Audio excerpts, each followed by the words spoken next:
Police are warning everyone tonight, nationwide, be on the lookout. Good evening to you. I'm Marnie Hughes. This is a special edition of News Nation Prime for you tonight. 1 hour focused on this case and this manhunt, with new information and exclusive interviews that you have never seen before now. Vicky White, a former Alabama corrections officer who isn't who people thought she was, and Casey White, a murder suspect who is much more evil than anyone could have imagined. This is an unlikely pair caught up in a web of lies and deceit. She had everyone fooled.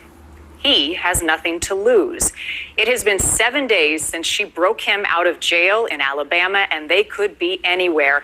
And within the last few hours, that getaway car we've all been looking for has been found. It's that copper-colored SUV Vicky purchased using an alias. It was discovered nearly 4 hours north of Florence, Alabama. Abandoned and towed, and no sign of these fugitives.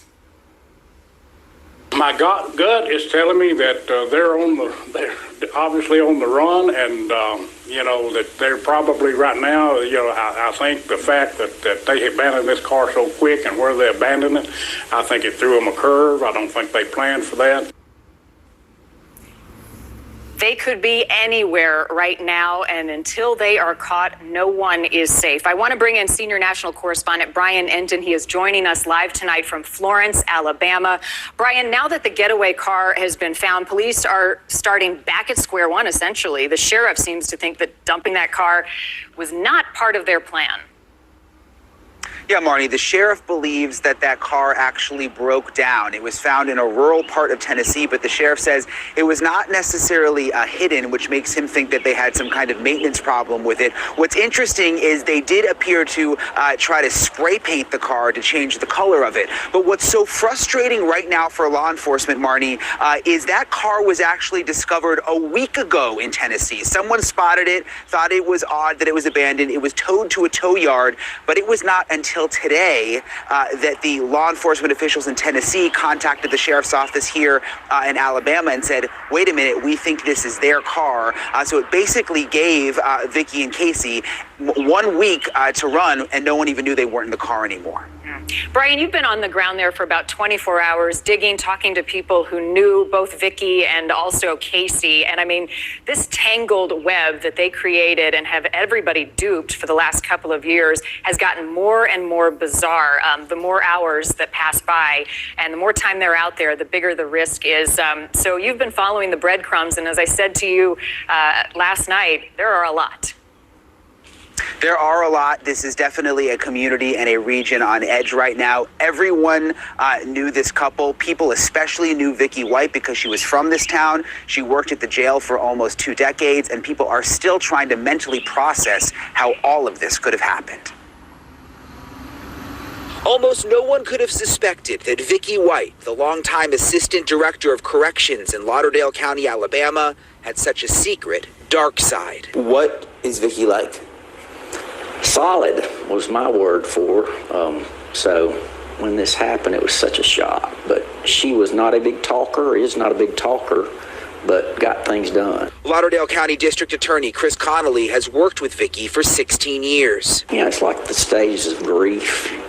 You say this unbelievable, this didn't happen, and then you get to the point where I am now, which I'm mad that she did this. Inmates inside the jail are also shocked. This woman just bonded out. Did you ever get a weird vibe from her when you were in jail? No, not at all. Like she, no, I never did. I never thought that she would, break any kind of rules like that. She was the person you could go to if you were having problems with any kind of COs or anything like that. Having been in jail, are you surprised that she was able to get him out like that? No. Why not? Because it's chaos here. Detectives are piecing together the days before Vicky vanished with inmate Casey White. There have been reports Vicky was seen inside this department store buying men's clothing. Workers inside told me they could not comment. And others report seeing Vicky at this adult store before she took off. A woman working inside told me her lawyer advised her not to talk about whether or not Vicky was a customer. The sheriff confirms Vicky and Casey were having a romantic relationship.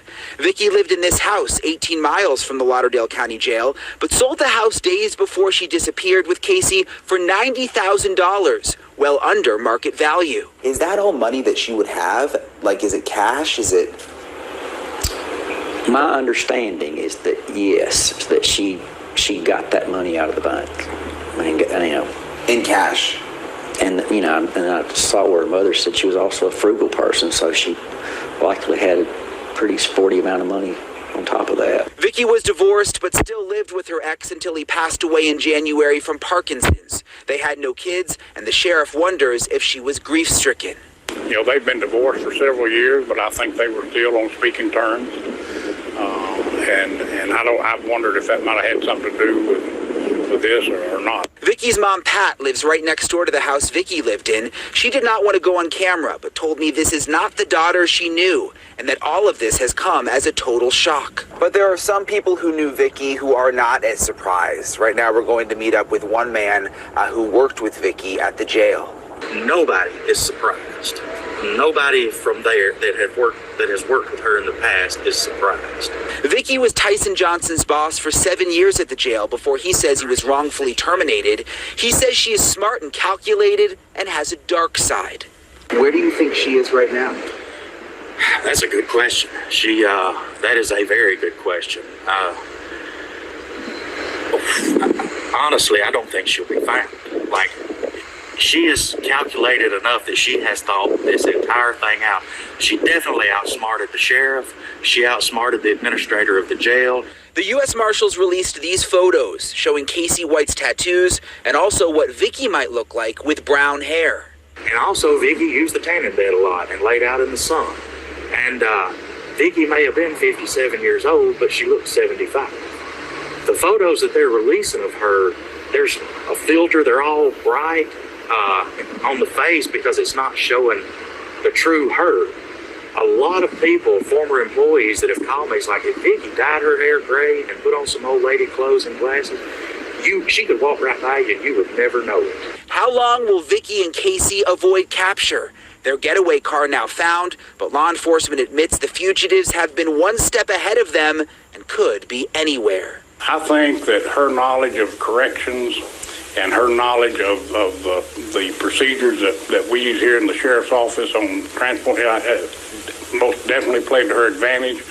I think this was a very well thought out plan. Do you personally think they're far away? I do.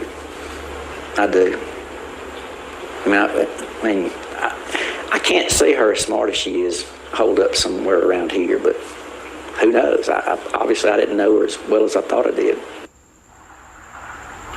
And important to point out, if anyone sees Vicky or Casey White, the sheriff is emphasizing to stay away. They believe the couple right now is armed and dangerous. They believe they have an AR-15 and a shotgun. Marnie? Yep, so people are looking for them, Brian. Their pictures are plastered everywhere. He's 6'9", so he's hard to miss. But you talked to some people today who said they're likely changing their disguise, so you may not be looking for what you think you're looking for. Absolutely. The district attorney, who is very much a part of this investigation, says they are working on one theory, that it is possible that they have a wheelchair with them and that Vicky is actually pushing Casey in a wheelchair and that he may have a wig on to disguise himself as a woman. She has him in the wheelchair possibly so that you can't tell how tall he is. They're not sure that that's what's happening. It's one thing they're looking into. They're also not sure where they are tonight. They say at this point they could be